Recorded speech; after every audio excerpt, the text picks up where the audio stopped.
FM23 is finally here, and now is the perfect time to get rid of those old bad habits and stop making common mistakes that are holding you back from winning in Football Manager. Also, with the new game now in beta, we're going to do a giveaway of FM23. Make sure you drop a like on the video, subscribe to the channel and comment down below. I love you, Tom. So let's kick off with common mistake number 1, and that is with player development. Before a player turns 18 years old, the most crucial thing to their development is training, so focus on training. Once they turn 18 though, match time becomes a little bit more important. The more games they play with good match ratings, the better development is going to be. Often though, your young players aren't good enough for your first team, so the best thing to do is send them out on loan.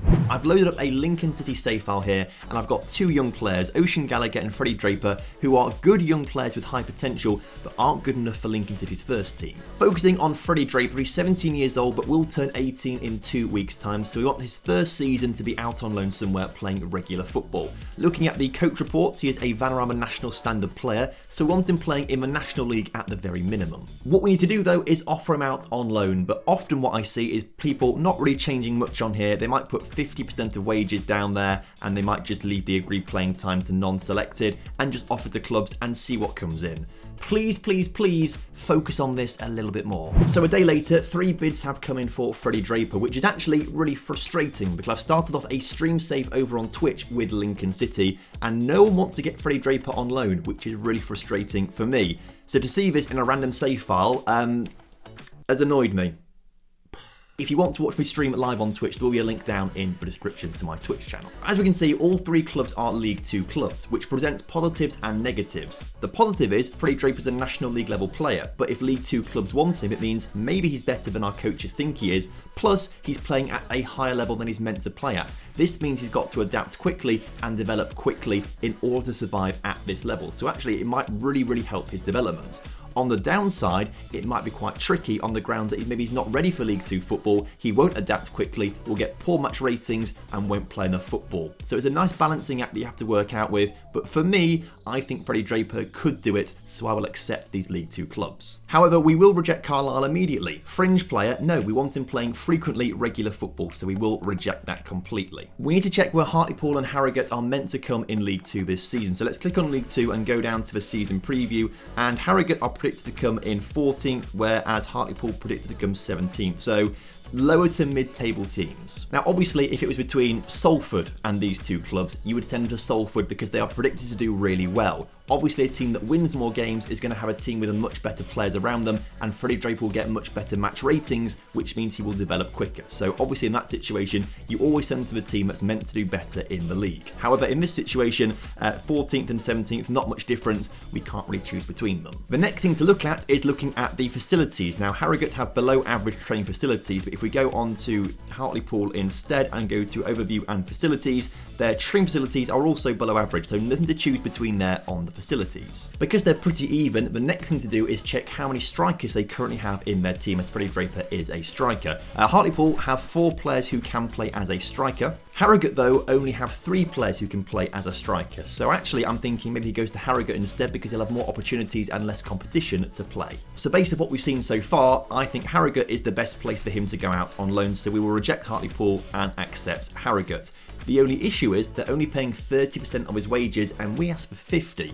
But we can fix this. So reloading the save file, this time I'm going to go to staff, I'm going to go to responsibilities, transfer and contracts, and then go to offer to clubs. I'm then going to look at outgoing development loans, and I'm going to click on my under 21 squad where Freddie Draper is. This time we're going to set playing wage to 100% and unused playing wage to 100% and playing time to regular starter. This creates a preset essentially, so we don't have to go and change everything automatically for every player every single time. What I mean by that is if we now go to the development centre, go to Freddie Draper and go to offer to clubs on loan, automatically it is set to 100% of his wages and automatic replaying time of regular starter. No manual changes needed whatsoever. At this time only Hartlepool and Harrogate have come in making loan bids. Carlisle haven't made the bid because they only want him as a fringe player, so automatically it saved us a bit of time researching Carlisle. Also, as you can see, wages have gone from 30% to 80% now, so they're paying a lot more money for him.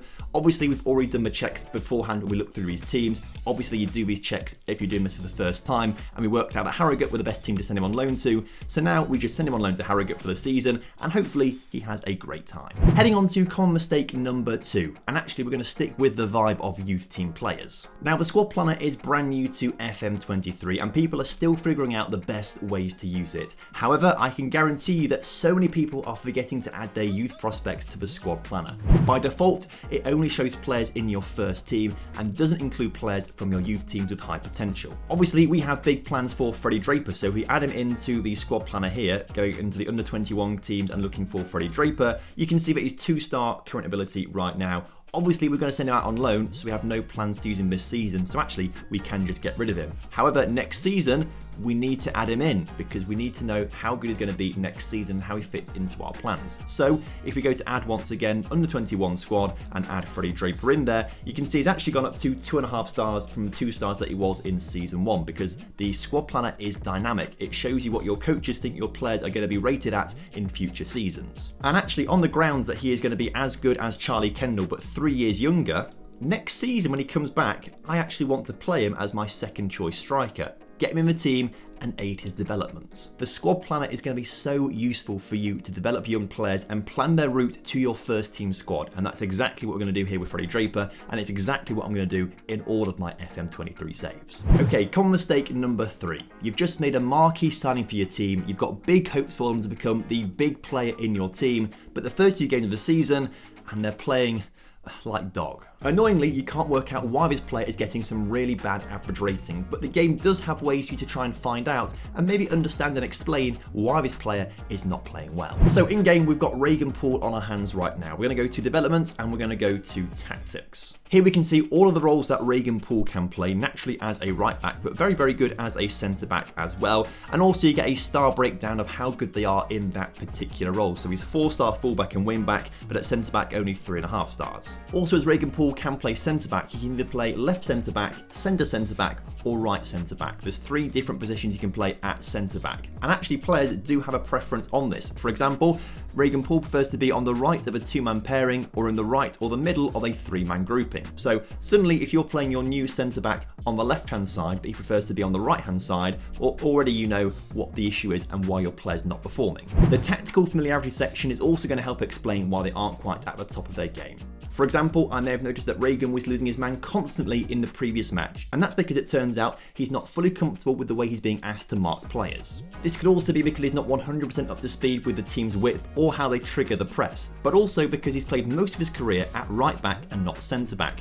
If we change his drop down menu to go to right back, full back, on support, you can see that all of a sudden his role, duty and position has gone from awkward to accomplished. So suddenly he's a lot more comfortable playing at right back, and you're going to get much better performances out of him playing at right back than centre back. The position, role and duty familiarity scale is obviously going to be the hardest one for your players to get natural at. They've got to play a lot of football in that position for them to become a natural there. So if you are losing a lot of games and you don't quite know why, maybe it's best to go back to basics, look at these players' tactical familiarities, find out where they are most comfortable on the pitch and build a formation around that. Speaking of formations, common mistake number 4 is you guys not using the analysis around your team to build formations enough. There is a ton of information around you from your coaching team which actually gives you great insights into how your team should be playing. If we start off in the squad planner and drop onto this reports menu and go to assistant reports, you get a full breakdown of what your team is good at and what your team is bad at. So collectively you can see my team aren't particularly good at finishing or long shots, so it doesn't really seem like we're going to get many goals. Either this means we need to sign a brand new striker or we need to find a way around this problem. On the pro side you can see my players have good positioning, teamwork and passing. So to mitigate the poor finishing, I might want my team to use their good positioning to get in and around the area, their good passing to pass it into the area, and their teamwork to work together to fashion a really good opportunity with patient build-up play. In practice, that probably means putting on some slightly shorter passing, it probably means working the ball into the area, and it probably means going onto my strikers and going shoot less often, because if they're going to take shots, we want them to be good quality shots. Shoot less often essentially means they're going to wait for the best position to take that shot, rather than just try and take a shot willy-nilly and hope for the best. It's going to make the most out of our low finishing by making sure we're only shooting at high percentage opportunity shots. And whilst we're on this tactics screen, what we can do is press this analysis button in the top right corner, and it brings up a whole grid of the pitch. The brighter the green, the more coverage we have in that position. The more red it is, the less coverage we have in that position. So ideally you want this pitch to be as green as possible. You can click into each square to see exactly what is going on. So right here in this, for example, you can see that Andre Wisdom and Regan Paul are both covering this area of the pitch, and it's why it's in uber green. But because we are playing two Segundo Volantes in the centre defensive midfield position, in the actual centre of the pitch, you can see we don't really have much coverage there, on the grounds that Davenport and Sorensen are going to be a little bit further back in the pitch, and our attacking midfielder here of Ted Bishop is going to be too far forward to cover that area of the pitch. So actually, we do have a bit of a hole in centre midfield that we need to address. If we decide to move one of our Segundo Volantes a bit further forward and make them a box-to-box midfielder instead and play an asymmetrical formation like this, already you can see we have much better coverage in the centre of midfield. But we can get more information from this as well. If we click on the recent match analysis just underneath the tactics screen here, it takes us to the data hub under matches and looking at our last 5 matches played. We can see positives and negatives of our team. Obviously, the more positives, the better. It means you're doing more things correctly, but it's good to take note of the negatives and find out where things are going wrong in your team and to try and fix them. For example, 107 of the 218 occasions on which we've allowed oppositions into the attacking third of the pitch have come from central positions. And actually, we spotted already, didn't we, that we have a hole in the centre of midfield where we weren't having enough coverage. If we go back to our tactics, and obviously we've moved Davenport to a box-to-box midfielder in the centre of midfield, we're already now covering that area of the pitch, and hopefully it's going to shut down those opportunities for the opposition team to get advanced passes from the centre of the pitch. Being able to analyse this sort of information in FM23 is crucial to developing a winning team, particularly if you play on key highlights in the match engine and you're not actually seeing much of what's going on in the game around you. And finally, one thing that really frustrates me is so many people complain about how many injuries they pick up in training. Little do they know, you can actually do something about it. Now, a really basic thing that I like to do is if I've got a game on a Saturday, like I do here against Hull, and a game on Tuesday, like I do here against Birmingham, I will make sure I rest my full team after that Hull game to ensure they're not training too hard and they're not going to pick up any injuries by overworking after that Hull game. But training intensity also impacts how much a player can get injured, and we can actually do things about this. If we go to our training tab here and go to rest, as you can see on the top of the screen, you can adjust how hard players train based on their condition. For example, right here in the middle we have the fair condition, and I think actually players with a fair condition might still be susceptible to picking up injuries if they overwork themselves. So I'm going to drop this to half intensity, and every time a player now has a fair condition, they're only training at half intensity. They can go up to full normal intensity if they have good condition, but actually I want to work these players, and if they've got perfect excellent condition, I'm going to give them double intensity in training to work even harder. The exception to this is when players' injury risks are elevated, and you might want to adjust it on a player by player basis. The less intense their training, the less likely they are to get injured. So for example, Adam Jackson has got full condition, but his injury risk is pretty high. So actually on a player-by-player basis, I'm going to drop this down to normal intensity to reduce the risk of injury. Important to note here though, if you are going to do this on a player-by-player basis, you do need to check this weekly, because there might be a situation where maybe we've dropped Adam Jackson down to half intensity and then he's got back from his injury risk and he's got a low injury risk. All of a sudden, we forgot to change him back to double intensity. He's not training well, he's not developing, and isn't going to be a good player for us. So if you are going to do this, make sure you are checking it constantly. I mean, at 28 years old, he's at the peak of his career, so actually we need him playing and training frequently to make sure he stays at the peak of his career and can be a Lincoln City player for a long time. And if you want to know more about how you know if he's a peak player or not, I did a video all about the squad planner, which you can check out right here on the screen.